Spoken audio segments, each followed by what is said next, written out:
The night was unusually quiet when I stepped into the house. My mother's absence was expected. She had left for a business trip, but the stillness felt heavier than usual. I dropped my bag by the door, the faint sound of its thud echoing in the silence. Normally, my stepfather would greet me or be watching TV in the living room, but tonight, there was no sign of him. I walked toward my room, trying not to overthink the odd atmosphere. As I moved down the hallway, I heard something faint, almost imperceptible at first, a muffled sound coming from my stepfather's bedroom. I stopped mid-step, straining to hear. It was rhythmic, low, and unfamiliar. My curiosity got the better of me, and I found myself moving closer. Part of me told me to ignore it, to mind my business, but something about the sound kept pulling me in. When I reached the slightly open door, I hesitated. What was I doing? Why couldn't I just walk away? But I couldn't. Slowly, I peeked through the gap. What I saw froze me in place. My stepfather wasn't alone. His posture, his movements, they were unmistakable, intimate, and deeply personal. The other person was a man, his presence both surprising and confusing. My stepfather, the man I'd always known as steady, reliable, and devoted to my mother, was completely absorbed in this moment. My first reaction was disbelief. It didn't make sense. I stood there, rooted to the spot, my mind scrambling to process what I was seeing. Anger and confusion mixed with an emotion I couldn't quite place. It wasn't just betrayal I felt, it was something far more complicated, something that left me feeling hollow and restless all at once. The intensity of what I was witnessing overwhelmed me. I wasn't supposed to be here, wasn't supposed to see this. Yet, I couldn't look away. My stepfather's face was filled with emotion, something raw, vulnerable, and utterly disarming. It was a side of him I had never seen, one that felt both foreign and strangely familiar. As I stood there, a wave of guilt washed over me. This was a moment I had no right to witness, a part of his life that wasn't meant for me to see. But even as I recognized that, I couldn't ignore the way my own emotions were tangling into something indecipherable. Then, without warning, my knee accidentally bumped the edge of the doorframe. The sound was small, but in the silence, it might as well have been a thunderclap. My stepfather's head snapped toward the door, his eyes meeting mine through the narrow opening. In that instant, the world seemed to stop. His expression was unreadable, a mix of shock, fear, and something unspoken. My heart pounded in my chest, my face flushing hot with the weight of being caught. I turned quickly and walked away, my steps unsteady as I retreated to my room.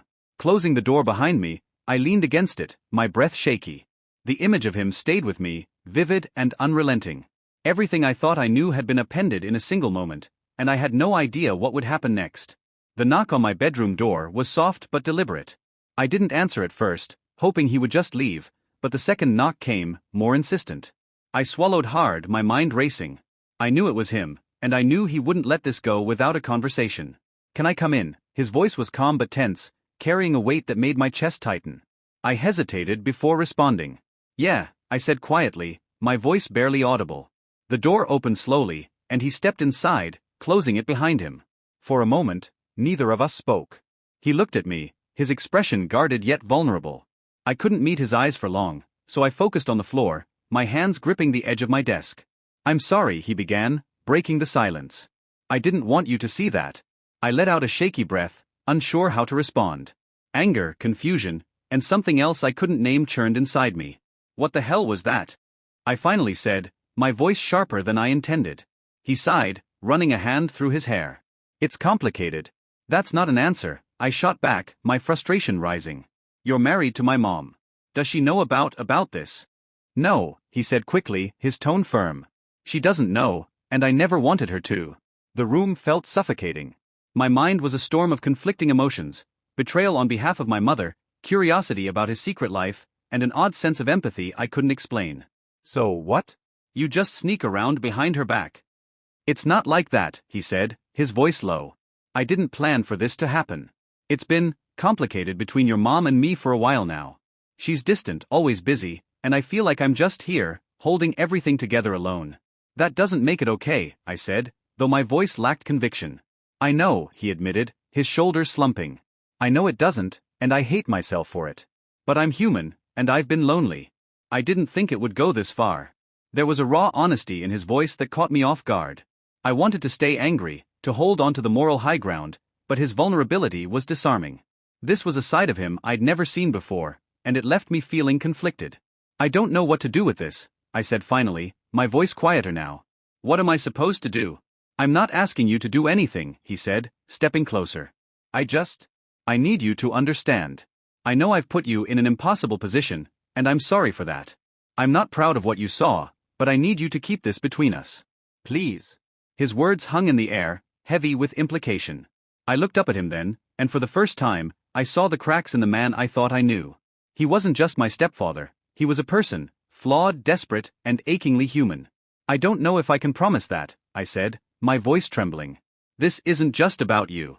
It's about Mom too. I know, he said softly. And I'll figure out what to do. Just give me time. I nodded reluctantly, feeling the weight of his request settle over me. The lines between us had blurred, and I wasn't sure if they could ever be redrawn. In the days that followed, things between us were strained but unspoken. We avoided direct confrontation, skirting around the tension that now lingered in every shared moment. Despite the silence, I couldn't stop thinking about that night. His words, his vulnerability, it all stayed with me, replaying in my mind like a song I couldn't shake. I found myself noticing things I hadn't before. The way his voice softened when he spoke to me, the way his gaze lingered just a moment too long. It wasn't just him, though. I felt different too. My own emotions were betraying me, pulling me towards something I didn't fully understand. One evening, we found ourselves in the kitchen together. He was making tea, his movements calm and measured, but there was an unspoken tension in the air. I wanted to say something to bridge the gap, but I didn't know where to start. Instead, I stood there awkwardly, my thoughts racing. "Are you okay?" he asked, breaking the silence. "Yeah," I lied. "I'm fine." He turned to face me, leaning against the counter. "You don't have to pretend." "I know things aren't normal between us right now." I hesitated, unsure how much to reveal. "It's just a lot to process," I admitted finally. "I don't even know how I'm supposed to feel." "I get that," he said quietly. "If I could go back and change things, I would. But now, all I can do is be honest with you." His words hung in the air, and for a moment, I felt a flicker of something. Trust, maybe? Or perhaps it was just the comfort of knowing he wasn't hiding from me anymore. Either way, it was enough to make me stay.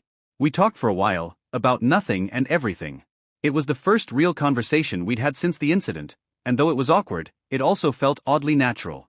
There was a gentleness in his tone, a sincerity that made it hard to stay guarded. As the days turned into weeks, the dynamic between us shifted. The tension was still there, but it wasn't just about what I had seen. It was something deeper, something unspoken yet undeniable. There were moments when I caught him looking at me, his expression unreadable, and I wondered if he was feeling the same pull I was. One evening, we were watching a movie together, something we used to do often before everything changed. Sitting close on the couch, I felt his presence more acutely than ever. Every movement, every glance felt charged, as if we were both aware of the invisible line we were towing.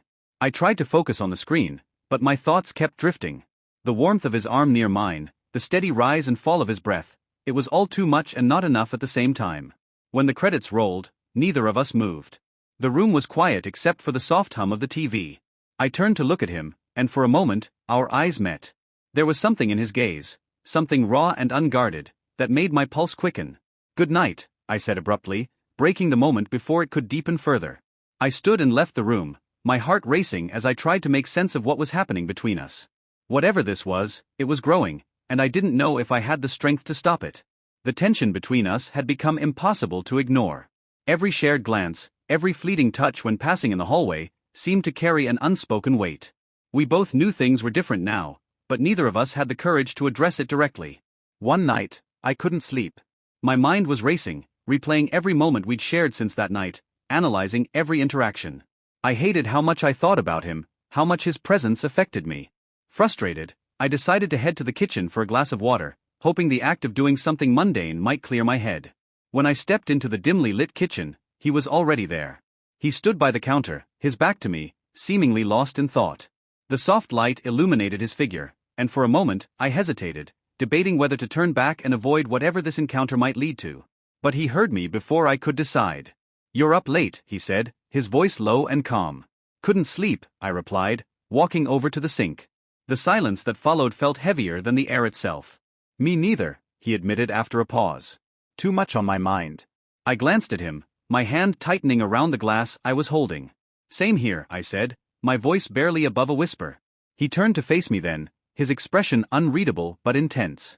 "I feel like I've ruined things between us," he said. Like I've put this wall up that we can't get past. I shook my head, surprised at my own response. It's not just you, I admitted, my voice trembling.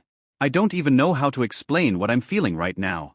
His gaze softened, and he took a small step closer. I never wanted to hurt you, he said, his voice thick with emotion. If I could take it all back, I would. But I also can't lie to you, not anymore. The honesty in his voice disarmed me, and I felt my defenses crumbling. I don't know what to do with this, I said, looking down at the floor. Everything feels so wrong, but I can't stop thinking about you. The admission hung in the air, and I immediately regretted saying it. But instead of reacting with shock or anger, he stepped closer, his presence both comforting and overwhelming. I know exactly what you mean, he said softly. We stood there, the silence between us filled with everything we weren't saying. My heart pounded in my chest, and I could feel the heat rising in my face. His eyes searched mine, as if he was trying to find the words but couldn't. I don't want to lose you, he said finally, his voice breaking slightly. Whatever happens, I need you to know that. I nodded, unable to speak. The air between us felt electric, charged with the weight of everything we were feeling but couldn't put into words. I didn't know what this meant or where it would lead, but in that moment, I couldn't bring myself to pull away. Eventually, the spell broke. He stepped back, running a hand through his hair and letting out a shaky breath. We should both get some sleep, he said, his tone softer now.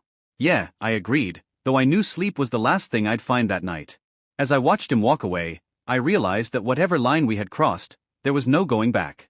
The bond we shared had changed irrevocably, and it was only a matter of time before we had to face the consequences.